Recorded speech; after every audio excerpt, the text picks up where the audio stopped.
खराच्या अनुबद्र त्रयोग पूजेला आधार नाही, खरातला अघोरी पूजेचा अधिकार नाही.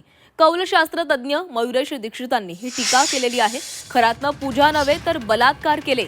खरातनं ज्योतिषशास्त्राचा गैरवापर केला.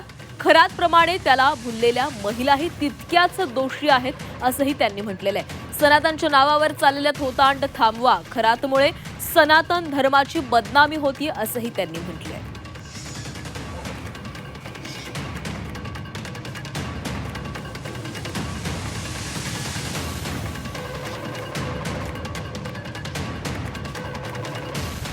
तर सनातनच्या नावावर चाललेलं हे थोतांड थांबवा. कौलशास्त्र तज्ञ दीक्षितांनी ही टीका केलेली आहे. खरातमुळे सनातन धर्माची बदनामी झालेली आहे असं देखील त्यांनी म्हटलेलं आहे. अनुभद्र आणि त्रयोग पूजेचा त्याला आधार नाही असं देखील त्यांनी म्हटलंय.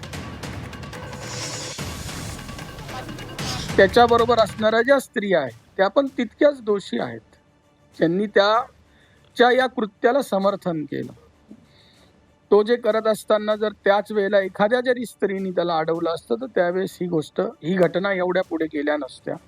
आणि त्याचं तर सोडा, म्हणजे महाराष्ट्राच्या राजकारणामधलं एवढं मोठं नाव रुपालीताई चाकणकर, ज्या 2 दिवस आधी म्हणतात की लग्नाच्या व्यवस्थेमध्ये तुम्ही आपल्या मुलीला संविधान द्या, पोथ्या पुराण याच्याने तुमचं भलं होणार नाही तर संविधानाने भलं होईल. आणि त्यांचंच मोठं भलं थोरात बाबांकडून होत होतं हे आज उघडकीस आलेलं आहे.